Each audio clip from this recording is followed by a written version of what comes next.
Welcome, American federal government, and welcome to the fall semester 2024. This is always an exciting class. This short introduction, I hope to accomplish really three things. Number one, introduce myself. Number two, tell you a little bit about the class, the nuts and bolts.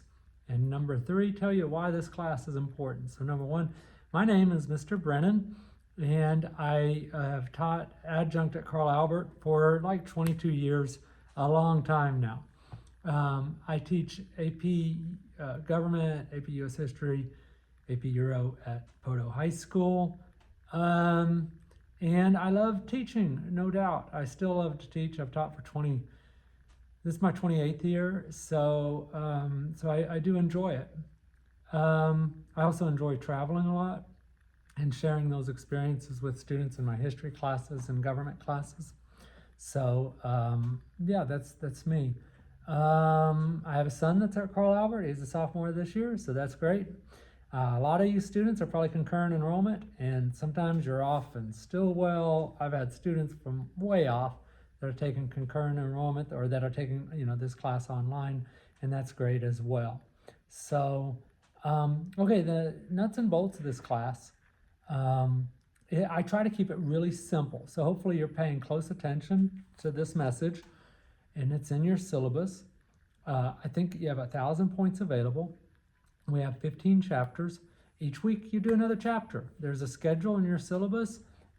It's very straightforward. Chapter 1, week 1, chapter 2, week 2, and so forth. That schedule in your syllabus printed up. So what do you do each week? Well, each week, the first and foremost, you read that chapter. That's really important to understand what is going on.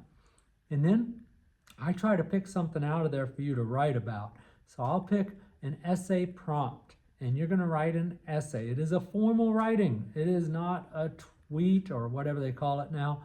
It is not a post on social media, so it needs to be grammatically and structurally correct. I will be grading for that. You'll submit that in the discussion board. You cannot see other people's writing until you post yours. I encourage you to read others and respond to them, but that's not part of the grade. The grade is 25 points each week for your written response, which is like an essay. Sometimes I have you watch films. I have you watch a lot of documentaries too, and then you'll take notes on those and submit the notes, and then write a reflective writing. And I'll explain that more. But once a week, you will have a discussion post, either an essay prompt or a video you have to watch and write a reflective writing on. And then the other thing you need to do is take the reading quiz, and that's worth 25 points. So each week you have 50 points. The writing is 25 points. The reading quiz is 25 points. You have an hour to complete your reading quiz, which is not enough time to look up all the answers. You're welcome to use your book, but you won't be able to look them all up. That's why you really need to read the chapter, because reading the chapter will help you write a better answer on the discussion post, and it will help you better on the test. And that is it. Simple. There's no learning lab or other stuff. I feel as though oftentimes those type of things are just really, they're just, almost like doing a crossword puzzle in a worksheet in class. Students are often just trying to get the answers and be done with it. But I'm hoping the reflective writing that you do each week will have you reflect on what you read in the chapter, and then the quiz is just to test to see whether you grasped major concepts for each chapter. And then you've got a midterm exam, which you will have 3 hours to complete, so you can look up all the answers, and then a final exam, which is also the same way.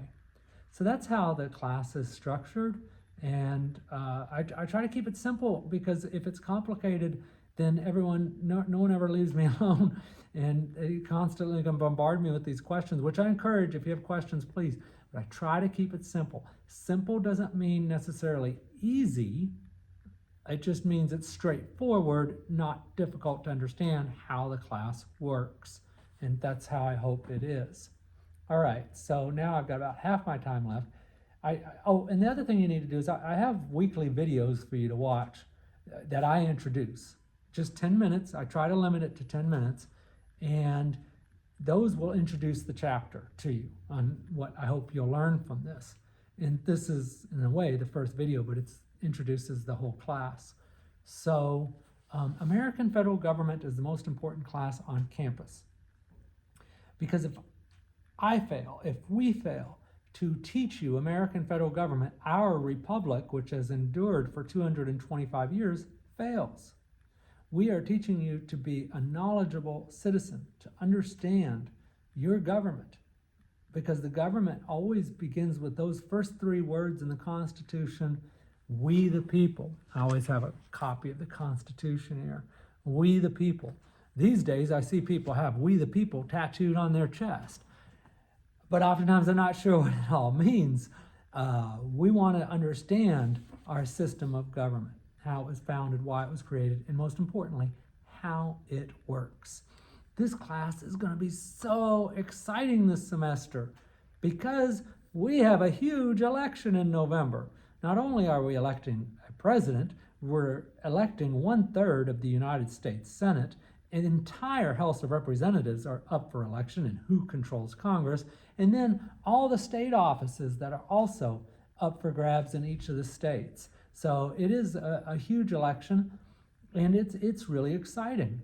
But it's important that you understand the information and you understand how it works, so you will be a good voter, a knowledgeable voter. It's not enough just, first of all, you need to vote. And over half of Americans don't even bother to vote.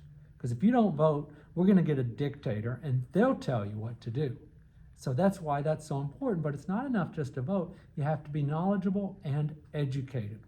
And that is vital. It's an important part of it. And as we get into this, you'll see about that information, because one of the big things we're struggling with is misinformation. Back in the 50s after World War II, a guy named George Orwell wrote a book, 1984, and he envisioned where the government's going to control all the information like Hitler does, propaganda, and tell people what to think. You see that in Russia, you see it in China, you see it in North Korea, you see it with dictatorships where there's controlling the message. But actually Orwell was wrong. In the democracies in the Western world, we have all these different sources of information and people don't know what to believe because they're confused by everything. And so the best job I can do is teach you how to get good information, not just to understand the basic fundamental tenets of our government, how it works, but to teach you about how to get good information. And the last I'll say, with just a minute or two left here, a good example, the best example of good information is we're having an election in November. And I promise you, all right, like the election in 2020 and the election in 2016, it is legitimate. These ideas that there's fraud and all this is absolutely not true. And it's been proven time and again with every recount, every lawsuit, and everything like that. And the reason that is so important is because if people believe that the election is fraudulent, then they believe that democracy has failed. And then what they'll do is they'll resort to violence like they did on January 6th. And if we are going to have our republic endure, we cannot resort to violence. And that is crucial. We've had a good go of this, but by no means democracies can fail, and they do all the time. Germany had a democracy until Hitler was elected, and then he turned it into a dictatorship. And there's lessons time and again. Our democracy too can fail if I do not teach this class properly, and if we don't teach it throughout this country of ours. So it's going to be an exciting go this semester especially, and so welcome along for the ride. And I'll be talking a lot about current events because that is fundamental and crucial to this class. So looking forward to having you in class. Thanks.